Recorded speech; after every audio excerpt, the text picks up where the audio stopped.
Welcome to Sib Spot. Today's featured Reddit stories are from Entitled Parents. Story 1 is by Nice Sourdough. Bread. I'm tempted to finally call it after discovering my dad cut down the 5-foot hibiscus in my garden. What was the reason? Everyone in my family makes excuses for his constant BS, gives him the benefit of the doubt, calls his actions neurotic instead of more accurately problematic. My one sister always quick to remind me of his other qualities that make him a good dad if I dare try to express and seek some validity in feeling betrayed by how he can treat me. For 34 years, I've tolerated his egregious behavior, and I'm deciding if I hit my limit. Yeah, so he cut down my gorgeous hibiscus like a varsity lunatic. Stole it? Still wrapping my head around both the what and the why. My husband and I and my baby were walking around the yard before her bedtime tonight. It was already dark, and my husband, who, lol, usually so aloof, noticed my favorite towering bush was not there. We live in a northern state and have already gotten frost, but this sweet miracle of a hardy hibiscus was still flourishing. Perfection. There were 5 open flowers, big, beautiful, candy-swirled blooms. Gone. My whole plant cut clean at the base. My parents had just left earlier in the afternoon from visiting for a whopping 2 days. They refused to ever stay longer, but this was by far their shortest visit. And they lived nearly 5 hours away. And they refused to stay at our house. They always get a hotel.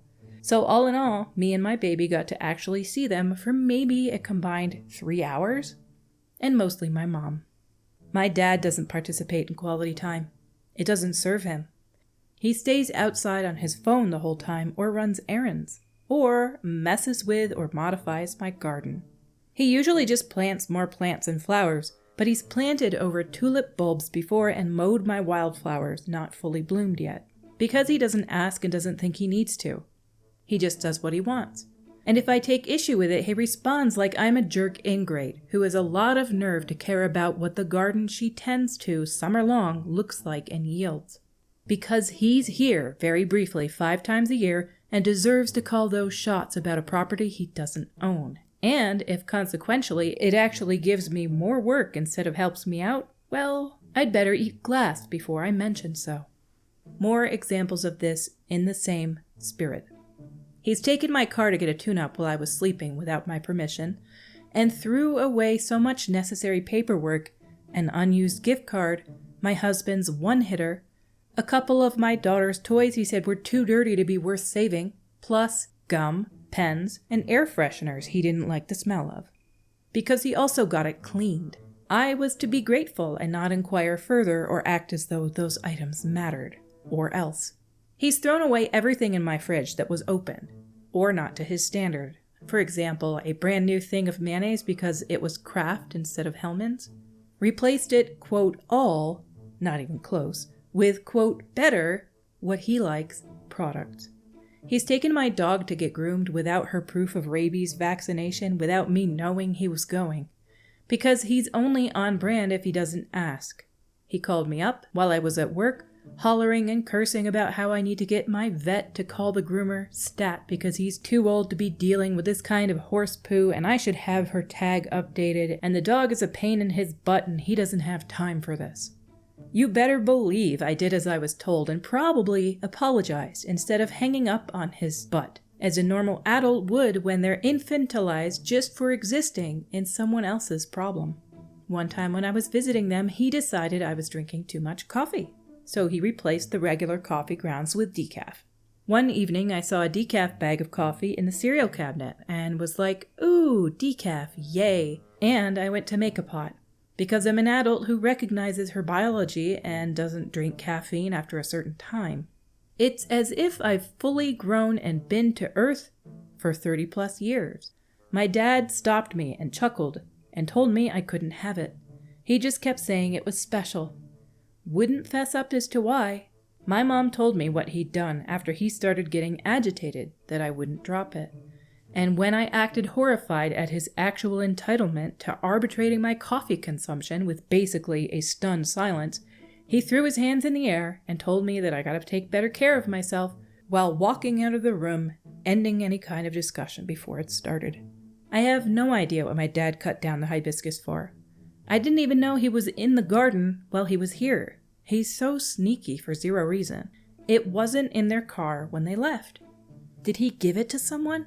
Truly can't think of who. Did he plant it somewhere else? If he wanted a couple of the flowers, I would have, without hesitation, given him some.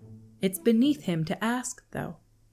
I'm not sure how or when I want to inquire what happened to it. I could go on the offense. I could finally disengage once and for all. No warning, no discussion. I think I'm too cut down for that, though. It's like he knows I am. Update. I can't keep up with even a fraction of the comments I want to. My dad is 71. Yeah, he very likely has a mental illness. Be it mild or severe, I don't know, but he's been in therapy since I was in high school. Been on Prozac, as far as I know, for at least 15 years. Yes, the hibiscus will return. With many of the flowering plants I keep, you cut them at their base, and the end of the season they return the following year. This morning, I called him up and asked if he'd been choring in the garden while he was here. He said, "Oh yeah, a little bit. I trimmed your hedges and rose bush and I did a little weeding." You sure nothing else? Well, I cut the dead ones that were ready. I asked him if he was referring to my vibrant hibiscus that I have a picture of in the moonlight the night before he arrived, with 5 of her blooms shining. He said it was all brown and ready to that.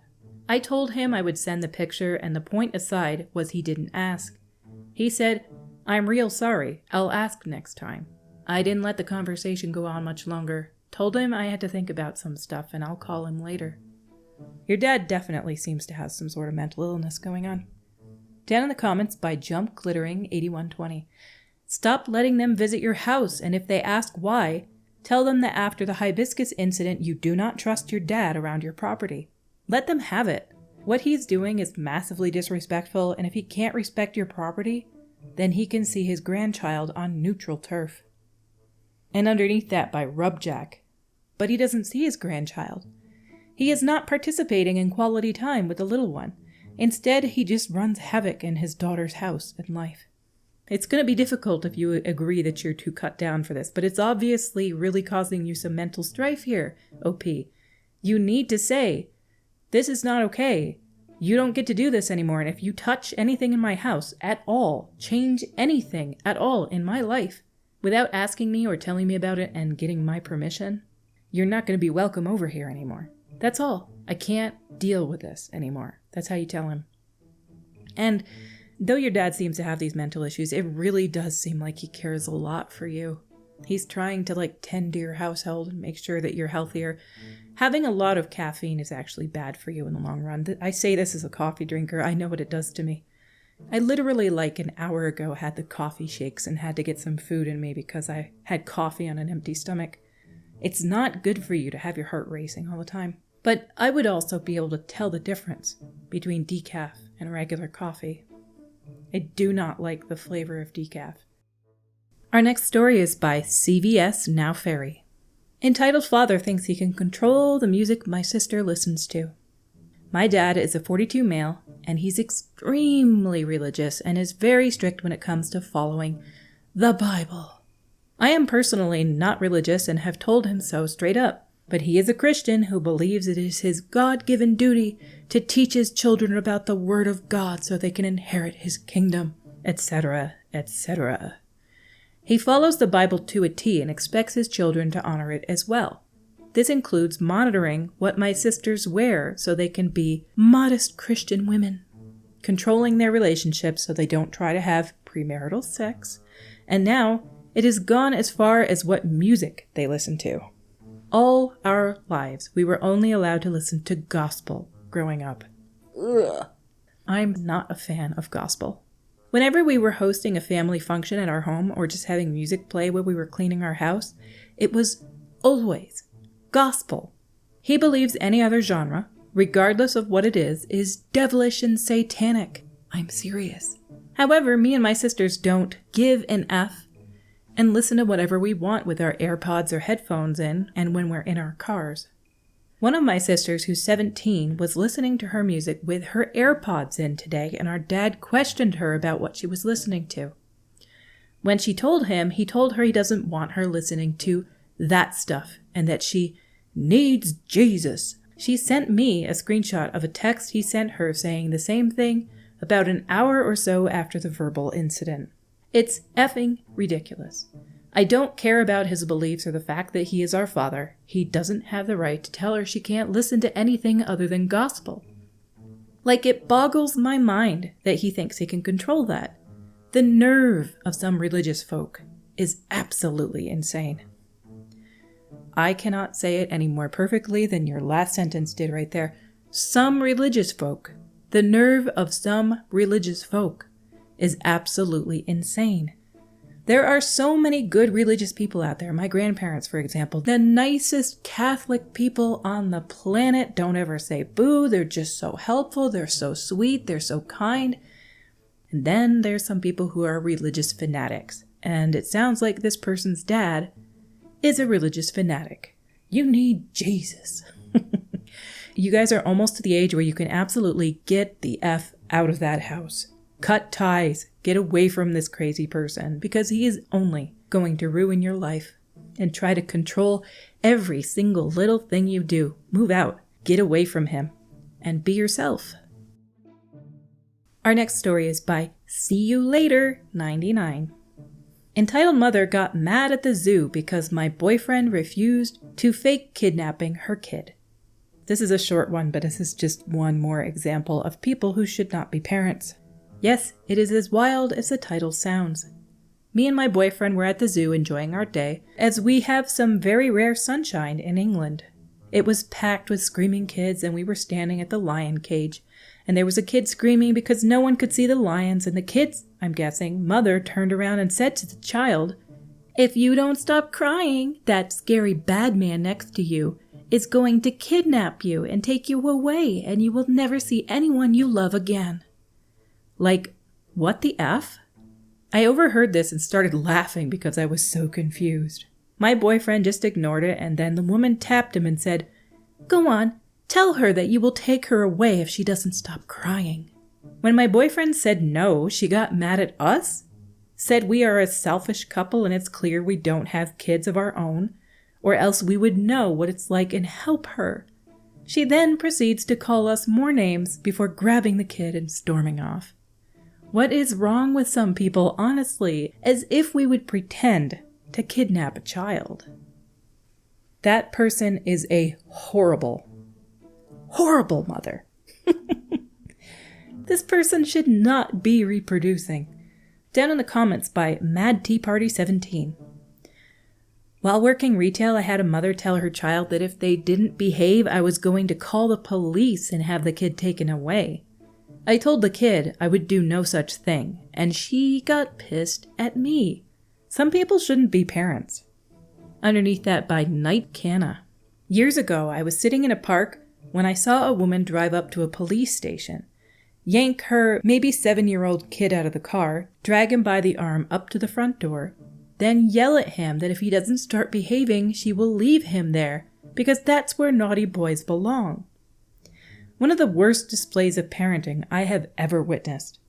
The kid was bawling his eyes out the whole time, so clearly not in any state to take the lesson. All she's really teaching him is to mistrust authority figures. Imagine you're a 7-year-old kid and your mother takes you to the police station and basically threatens you with it and says, "This is where all the bad people go." You would, for the rest of your life, stay away from police stations and not want to go anywhere near them. What a horrible thing to teach your kid. Our stories for today have come to a close. If you enjoy this content, please click like or subscribe or the little notification bell so that you get alerts when videos drop. Until we meet again, have a joyous day.